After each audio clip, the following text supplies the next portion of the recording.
So, welcome back to Everything Marketplaces, where we talk with founders and leaders from some of today's top marketplaces. So, this is episode 146, which is a really great group chat that we just had with Brendan Candon, who's a co-founder and CEO of SidelineSwap. So, SidelineSwap is a marketplace that makes it easy for people to buy and sell sporting goods and equipment. It's scaled to become a category leader, and they've also been listed on A16Z's annual Marketplace 100 as one of the fastest growing marketplaces by GMV. So this is a really great chat with Brendan, where we got to learn more about the founding story for SidelineSwap, how they initially solved for the cold start problem, did a deep dive into it as a leading marketplace for buying and selling sporting goods, got to learn more about their growth, what the fundraising journey has been like, and also had a great group Q&A. So really enjoyed this conversation, and you're going to find it a great watch to the end.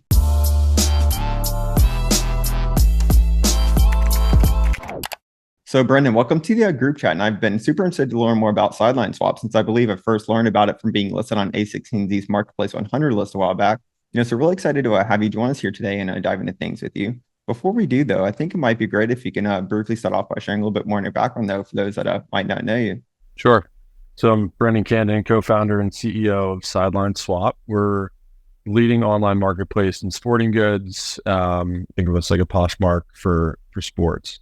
My background prior to starting Sideline, was a lifelong athlete, grew up in big family, kind of garage full of sports gear. And so had always been kind of around the problem my entire life. I played college lacrosse, and then I stuck around. I coached there for a year after graduation, then eventually transitioned and was working for my dad's insurance company, and was playing men's lacrosse league, and had to buy some new equipment. Kind of forgotten how expensive the stuff was, and ended up buying some gear used off a friend.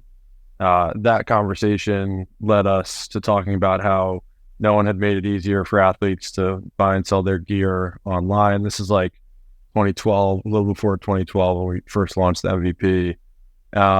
And we were looking at kind of the verticalization that was starting to happen with Poshmark and fashion, Reverb and music equipment, StockX and sneakers, and felt like sports was a massive category that would eventually have its own vertical marketplace. And so we thought, why not us? And kind of started working on it from there. We were nights and weekends for a little while, from 2012 to 2015, but eventually felt like we had enough confidence to jump in full time in 2015. That's when we went full time and kind of relaunched the marketplace, the better experience, and kind of been at it. So at it for a long time, but have had a pretty good run. Yeah, no, that's a really great background. Thanks for sharing with us on that, and also to founding story for us, SidelineSwap. So if we go back to the very beginning, though, what were some of those first steps that you actually took to start it as a marketplace? Yeah, when we got started, like I said, it started with a conversation between two of us and kind of identifying that pain point. We didn't have backgrounds in tech, or marketplaces at all. So we kind of had to start from square one. For us, that was just honestly like buying a bunch of books and reading whatever we could. Communities like this didn't exist. I think it would have been super helpful. So I'm excited to be a part of it because we were looking for any resources that we could find at the time.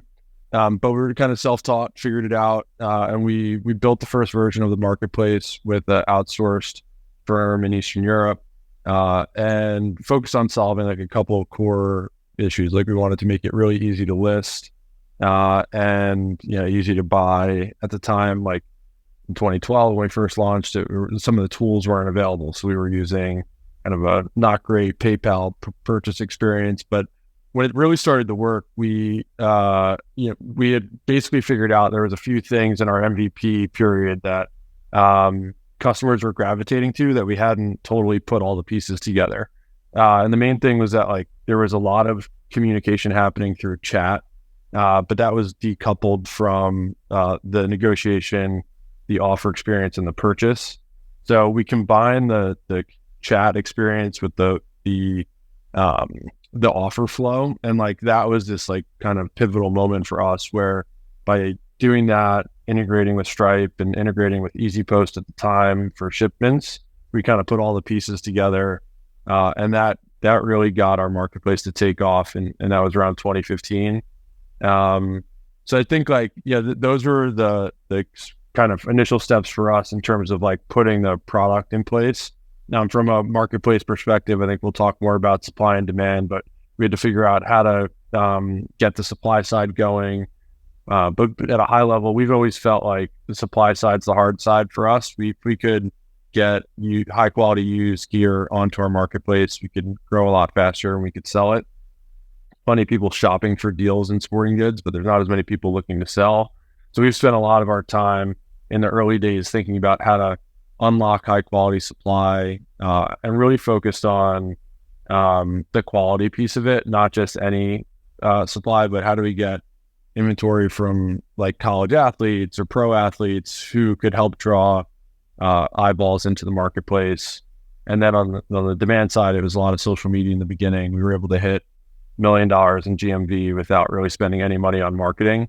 And I could talk a little bit about how we did that, but those were kind of the first steps. I mean, the team piece, over time, we ended up bringing an engineering team in-house. And so we moved from an offshore web development firm to an in-house team. And yeah, so I mean, like happy to dive in on different pieces of that, but that's kind of where we got started at a high level, really self-taught and distributed out as we went. Yeah, no, that's great, and definitely somewhat relatable to a lot of founders here. You got got a few head nods there. So you did of course mention as far as like on the supply side, right? So like, how did you initially kind of get those first listings on your platform, and then maybe over the course to like that million in kind of GMV, what were some ways that you initially kind of like attracted and onboarded that first supply? So when we got started, we had the benefit of having some connections in some of our target sports. So I guess like one starting point is that we didn't try to launch a sports marketplace.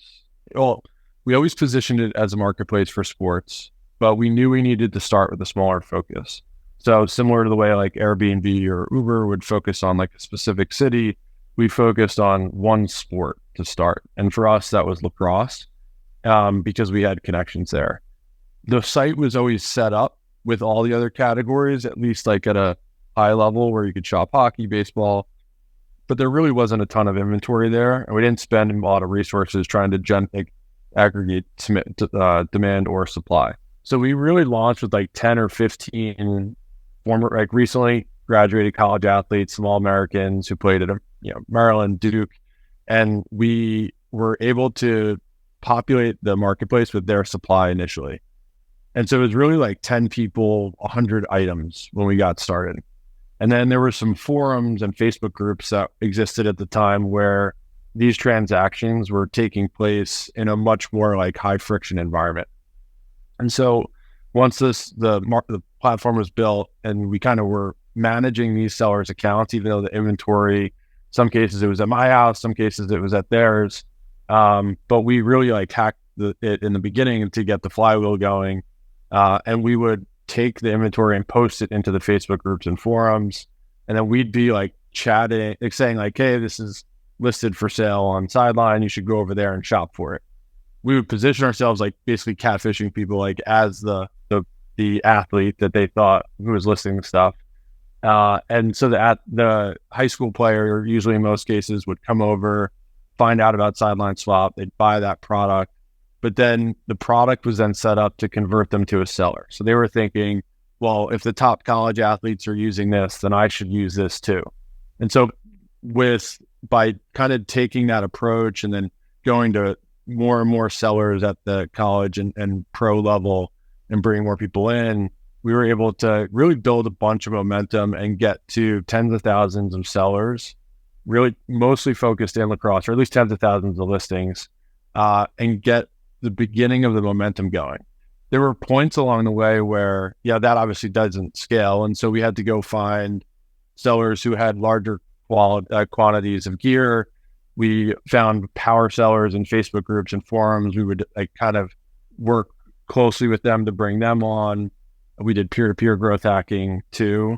And I'd say like as the marketplace evolved, that strategy evolved. So it went from this like really grassroots, like hand-to-hand combat type stuff to building tech tools for eBay sellers to come over more easily, and eventually for other stores who had used inventory to come on. So the supply side evolved, and now we have a pretty big B2C element to our marketplace. But in the early days, it was really kind of anything that we could do to get sellers onto the platform, but always a focus on quality of supply and focused on specific sports at a time. So we went from lacrosse to hockey, then to baseball, then to golf and skiing and snowboarding. And each subsequent sport's gotten easier and easier, but we've tried to be thoughtful about which categories we go into. And the quality piece was always like, if we start up market and have really high quality supply to begin with, it was curation in a way, right? Where by focusing on which types of sellers we were bringing on, the quality of inventory you saw when you came onto the marketplace was higher. And so then the buyers came on, had a better experience, and then they would list their inventory too. That was more generic stuff, but priced really well. And that seemed to work. So that was our approach in the beginning. Yeah, no, that's definitely really cool to, to learn a little bit more about it. Sounds like doing a lot of the kind of manual things that don't scale, right? In the very beginning, the kind of tactics and strategies, and also to kind of overcoming the cold start problem that, of course, we all face there. So a lot we're going to get into with some other topics that you also mentioned there. But I guess for a little bit of context, though, could you kind of give us a brief overview maybe of SidelineSwap as a marketplace today before we dive into things more? Absolutely. So we are have started as a pure play vertical marketplace where we connect buyers and sellers. We take 12 to 15% fee from the seller on the transaction. And we make it easy to list your gear in seconds through our app or our website. And then we offer a buyer guarantee and facilitate seamless transactions that includes you can purchase at a buy now, you can make an offer and negotiate. You can chat with the seller throughout the negotiation, and then buyers pay for prepaid or pay for shipping. So the seller receives a prepaid shipping label when the item sells. And that was basically our marketplace, or the bones of it, at least from 2015 to about last year. We've always felt that in sporting goods that there's a Poshmark customer and a ThreadUp customer is the way I think about it. So we were started as Poshmark for sports, where we connect buyers and sellers and we just take a cut on the transaction. But there's definite friction around shipping, specifically on bigger items like hockey sticks, golf clubs, baseball bats. And so we always felt like there's a lot more opportunity on the supply side that's locked in people's homes and their garages that's not currently making its way onto a marketplace. And that's the biggest opportunity to us. It's not how do we get inventory from eBay to Sideline. It's more how do we unlock supply that's not making its way online up to this point. So last year we launched a new part of our business called our trade-in platform, where we partner with retailers like Dick's Sporting Goods to turn their customers' used gear into gift cards. So this year we ran 500 pop-up trade-in events where you could go to a Dick's store and trade in your used gear. We evaluate it on the spot based on some custom tech that we've built. It's based on our marketplace pricing data, and then we'll pay the customer and issue them a Dick's gift card, and then that inventory makes its way back onto Sideline to be resold on the platform. In some of those cases, we hold the inventory first party. In other cases, sellers run the events. But for us, it's been a really successful way to continue to unlock more inventory and grow the platform. So, we've added a bunch of high quality supply. We've grown a bunch of brand exposure through these retail partnerships. We work with several retailers and brands. And then, that just then feeds the marketplace because buyers come on, find better selection. About 30% of buyers convert to sellers. And so kind of continues to accelerate the flywheel. And we've seen that part of the business grow really quickly, but also accelerate growth on the marketplace side. So we think they work together really well. Yeah, definitely. That sounds like it. I'm glad you mentioned it because that was something I wanted to talk about. I guess to a little bit more about it though. So if we kind of go back, how did you think about initially kind of launching that or kind of rolling it out as a marketplace? And I guess if we kind of fast forward to today, what have been some of the biggest learnings from it so far? it was kind of always in the back of our mind that if we got far enough along, like it's hard to build a marketplace. And so I think it's hard to do all this at once. And you kind of had to pick which one were you going to go after. And we obviously picked the pure play marketplace to start. But we always felt like there was an opportunity to build this second part of the business. So in 2019, I hired a VP of partnerships who had spent a lot of time in the used golf space. We started talking through some of these ideas of like what this could look like in our business model. We started conversations with retail partners and gained some momentum with Dick's Sporting Goods. And so we started with a single pop-up event. We ran a pop-up event in Livonia, Michigan with a hockey store and set up at 10 a.m. No idea if anybody's going to show up. And before we're even done setting up, people are getting out of their cars with bags full of equipment. Can't believe you guys are here. This is amazing. We love this. And I've been to probably over 100 trade-in events in the last 2 years all around the country. It's been really cool. I mean, it really validates what we believed was out there, that there's a ton of inventory in people's homes. They just want an easier way to sell it. So started with one pop-up event. Then we had to refine the playbook. We did 14 events last spring. We did 50 last fall. And then we did 500 this year. So that was kind of refining the playbook, figuring out how to make this whole thing work. And I think there's a ton of learnings. Like the last 2 years for us have been crazy, but I think the main things are that I do think there's two types of sellers out there, that there's people who want to do the work and earn as much as possible. We have, for them, that's the Poshmark model. We support that.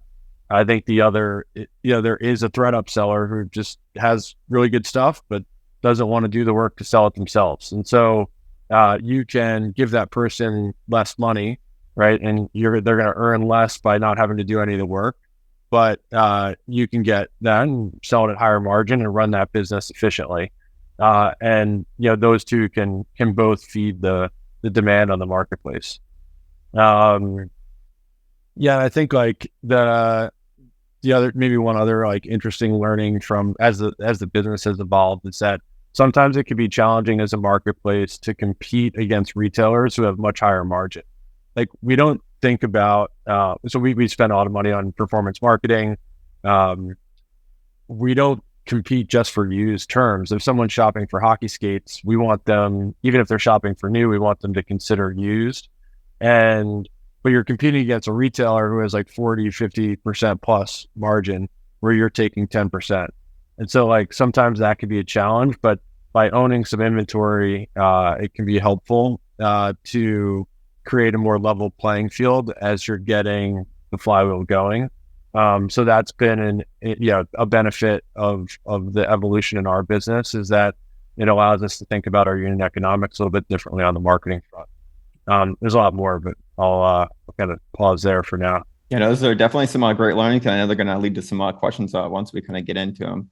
So another thing, so of course you've been mentioned on the A16Z's Marketplace 100 list as one of the fastest growing marketplaces by GMV. So of course we couldn't go the group chat without discussing growth. So could you maybe share a little bit more about how you thought about growth?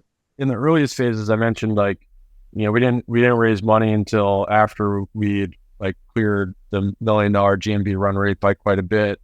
So we had to figure out how to get the thing going without that. At the time, the marketing landscape was a little bit different. So we were able to leverage Instagram quite a bit in the kind of glory days of being able to grow a large Instagram account and reach your audience without spending a ton of money. So what we did there was we thought about, which I think still applies, what if we just posted pictures of used sports equipment all day on Instagram, I wouldn't have gained 500,000 followers organically. What we realized is that our customers were interested in sports, and what a sports customer is like, they like to watch highlights. And so we built verticalized Instagram accounts. So if you go, you'll see we have a lacrosse account, a hockey account, a baseball account, a ski account, a golf account. And it was a lot of work. And one of my co-founders ran the strategy and executed extremely well on it. But we would put out a lot of cool, unique content that we would find or would get sent to us from like high school, college games, and a lot of times that would draw a lot of attention and engagement. And so we'd like draw you in with highlights and then intermix sport like deals and sports gear in there, and that helped continue to pull people in. And you could think of like there's all different ways you could think about that content strategy, but for us that was like content plus commerce, right? And community is an element to it as well. So that worked for a while until Facebook started to tighten things up, and you had to spend a lot more to reach your audience. And so then you kind of have to evolve your strategy, and then it became a performance marketing game. One of the big things we learned there over time is that our economics started to deteriorate as we were trying to ramp our spend. And I think what we realized over time was that it was actually constrained by the supply side, that there was a pretty clear connection between how much we could spend versus how much inventory we had available. If you think about it, right? Like if you only have 1,000 listings, you can only spend so much against those 1,000 listings before your economics start to look pretty ugly. But we couldn't grow the supply side fast enough. We had to grow GMV, so we were spending against that, and our economics started to get out of whack. COVID was a bit of a reset, and SEO has always been a big channel for us, but we really doubled down there and have had success growing through organic search, although that's becoming harder. But I think what we did was we really took that realization around the supply being a limiting factor on your ability to spend and grow, and really reshifted focus to the supply side, that we can continue to scale spend relatively easily if we had enough supply. So how do we get enough supply? And so the growth strategy kind of shifted back to there. That was all, we had kind of stopped because it was hard. We had tapped out to building B2C tools, or we had kind of felt like we were hitting diminishing returns. So the next thing was to actually do the hard thing, which was to launch trade-in, and that's worked really well. So I think it's like understanding what are the limit, like where are the free growth channels, and like what's a content strategy that can work to help you reach your customer in a way that makes sense for them. And then what's the limiting factor on growth, and how do you best address that? If there are ways to unlock differentiated supply in your market, and that becomes the growth channel, then that's great. Sometimes it's not that easy, and sometimes you have to do something that's a little bit harder.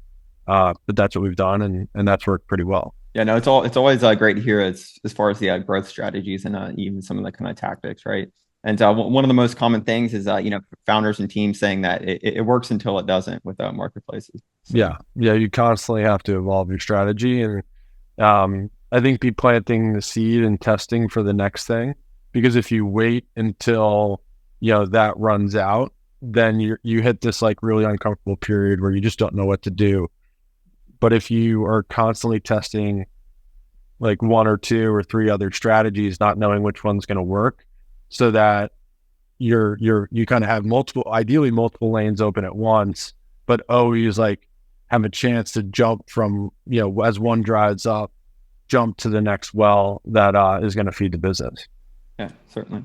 So you briefly mentioned your first round of funding, but you've of course now raised from some pretty awesome investors as far as like eBay Ventures, even Dick's Sporting Goods venture arm and FJ Labs. So could you maybe share a little bit more about what the fundraising journey has been like? Yep, absolutely. So we've raised about 18 million to date. We did 2 seed rounds. We raised a $1.8 million seed round while we were in 500 startups. So we went through a couple accelerators. We did 500 startups. We did Mass Challenge before that. We did the Harvard iLab as well. Those were all great for us.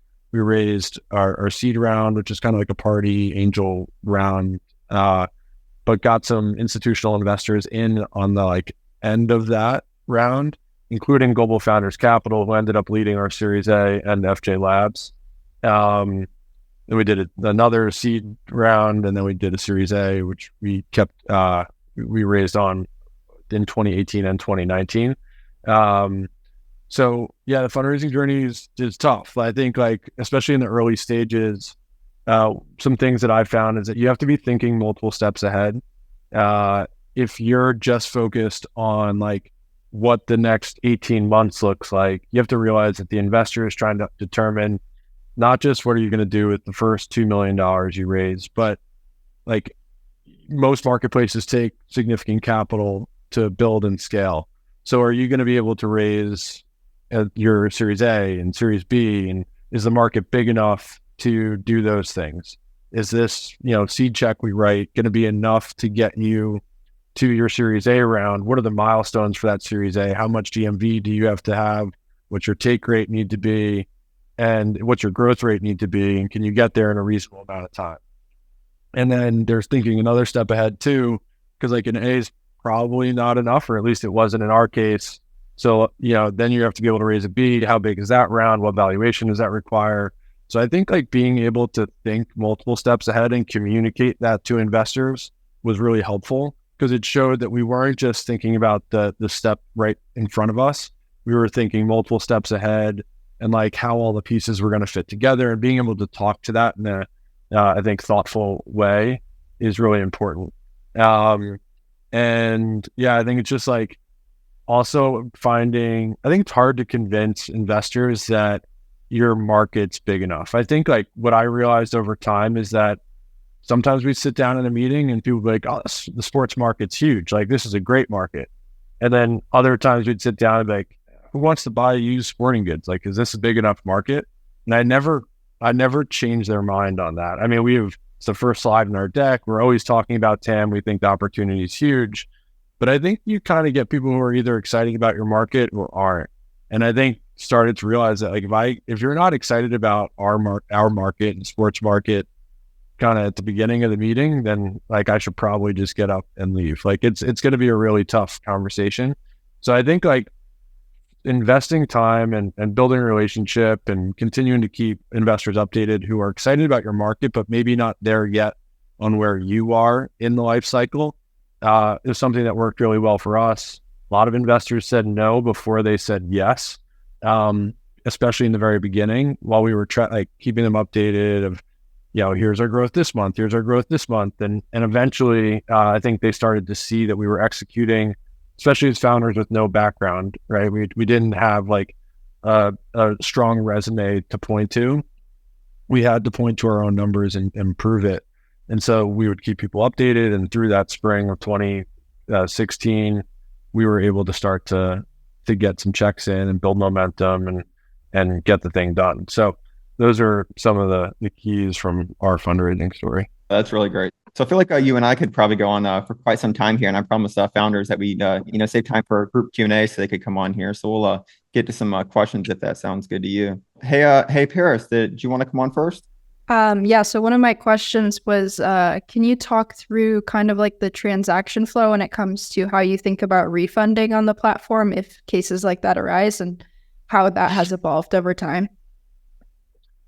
Yeah. So we offer a buyer guarantee. Buyers pay upfront. We hold the funds. They show up in the account for the seller, but you can't actually cash them out until the item has been received in as advertised condition. So we provide shipping labels, or you have to link. You can provide your own, but for a long time it was only labels we provided, which allows us to track the shipments. We know when the item gets delivered.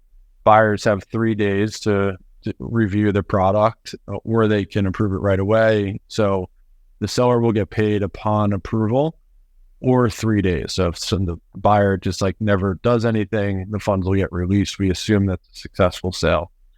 If there's a dispute or the item never arrives, the buyer gets refunded. We have a dispute team that kind of reviews everything. It's actually a pretty small number of cases where disputes arise, but buyer guarantees and security are extremely important. And so we try to obviously balance the seller and buyer considerations in it, but we control the funds until we have we are confident that the transaction's gotten to a point where buyer and seller are happy, and at that point the seller gets paid. If we reroute the funds to the buyer and there's a refund, usually just goes back to their card. There are cases where they have to return the shipment first and we hold the payment longer. But yeah, that's like the basic mechanics of it. That buyer guarantee is definitely like core to our platform. That's a great question, and definitely one that comes up quite often with peer-to-peer marketplaces here in the community. Hey, Brendan, actually had a somewhat related question that someone asked or sent to me earlier, which is around trust, and with that kind of buyer guarantee, like at what stage did you offer that, and maybe what are some other ways that you've kind of built trust on the buyer side? I mean, we offered it from the beginning. I get at least since 2015. So it was always core to that was like the key piece that we put in place to get this thing working. And in terms of like other factors for trust, that chat feature allows buyers and sellers to communicate. You get some sellers who maybe they're businesses and they feel like they don't have, it's a lot, it could be time intensive, but we feel like it's really core to our shopping experience. And if you're going to buy used online, that provides this like important layer of trust building. We have profiles and feedback. I think like there's a lot of marketplace basics, providing updates throughout the shipping and transaction experience and transparency around the status of your orders. All that matters. But I would say the buyer guarantee, like the flow of funds and the messaging piece are kind of the two key pieces. Cool. Hey, Blake, do you want to jump on? So you raise your hand there. Yeah. I'm really curious about how you've thought about and how successful you've been in cross-pollination of different verticals with users. I would imagine with sports specifically, people have their sport, right? They play lacrosse or they play baseball. Maybe with kids, you're a little bit more successful when they're trying other sports. But at Uber and beyond, I think my team and I have been consistently overly bullish on how successful we'd be on upselling across verticals. So just curious how successful you've been there, and has it been naturally successful, or have you had to experiment a lot with making that successful? Yeah, great question. I think I would agree that I think your assumptions are right? That like people are typically more focused on specific sports. And I think that was especially true early on, where like we were in lacrosse and hockey and then baseball, like it's actually pretty minimal overlap, especially at like the high school level there where people start to get pretty serious about it. The youth level, there's more cross-pollination. So as we've gotten better selection of used inventory, I think that's helped drive better adoption. The other thing is like more individual hobby sports. So golf and skiing have a better, like we're more likely to get you into those sports next, right? From hockey to golf and hockey to skiing than we are from hockey to lacrosse or tennis, right? Like those are, so I think we're starting to fill those out. Apparel is a big crossover, although you could debate like, is apparel sometimes lives within hockey or lives within baseball. So I'd say you're right that it's hard. I think we've been like moderately successful. At times we've like tried to make these bigger pushes to drive increased cross-pollination, and with minimal success. We honestly like it hasn't been as much of a priority for us. I think the way we've thought about it for the last year or two is really, again, like this focus on supply. Like let's get as much high quality supply across as many sports as we can, and that will be the best way to lift kind of the tide in all other sports. And we are seeing that with trade-in. It's like and it's hard to get a sport like tennis where it's not a focus to like build the supply side there. So trade-ins like helped us build higher quality supply across more categories, which creates more opportunities for cross-pollination without necessarily marketing. And I think we're trying to find ways to do it more in product and through email communication of what are the right touch points to do it. I wouldn't say we've totally cracked it. I'd love to talk more about like what you guys have seen and talk about some ideas. But yeah, it's been a challenge overall to get that to really happen. Yeah, makes sense. Appreciate it, man. Awesome. That's a great question. Hey, actually, Robin had a question in the chat, which was on disintermediation, and asking was disintermediation a problem, and if so, how is it something that you've kind of overcome? So disintermediation has not been a huge challenge for us, luckily. There's no geographic concentration in our marketplace, so we don't even enable local pickup. So the reason for that is we think in sports, it's actually like, I think all categories are more technical than you think on the surface, right? People aren't just shopping for a baseball bat.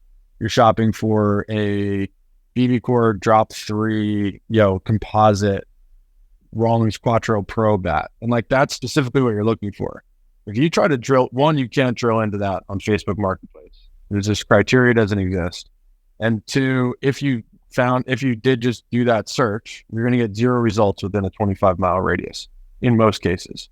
So we think like eBay is better than Craigslist in the sporting goods category because it's technical.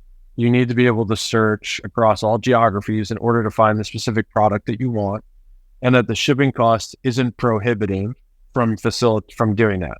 So, that's all to say that like geography is important, I think, on disintermediation. And in our case, we've been able to facilitate most transactions across the country, and from anywhere to anywhere. And so that means you're very rarely buying from the same person twice. There's like some customer buyer seller loyalty, but that's pretty rare. So you're typically starting with a product search. That product's typically not in your area, so your selection is more important to you than like speed or somebody down the block. And shipping's not prohibitive. And so and then you're not buying from the same person over and over. For all those reasons, like, we just haven't had to deal with disintermediation quite as much. And lucky, I think I'm thankful for that, because that's a hard problem to solve. But I think like we may enable local pickup at some point, and we try to make it really easy for sellers. Like, I think the better your platform is, that you save them time, you save them headaches, the more likely they are to just keep it on the platform. Obviously, they can connect and go create a shipping label outside, but buyers and sellers have incentives to keep their transactions on Sideline because of the buyer guarantee, because the shipping labels are paid for by the buyer. All these things make it so that way you have less of a reason to go off platform. Feedback creates another loop that keeps you on. So I think there's all these pieces you can put in place. And then we do some like stuff within the chat interface where people are trying to exchange phone numbers or emails. They'll get a friendly, sometimes not so friendly prompt from Sidebot saying like, hey, like, there's risks with going off platform. You should, here's why you should keep your transactions here.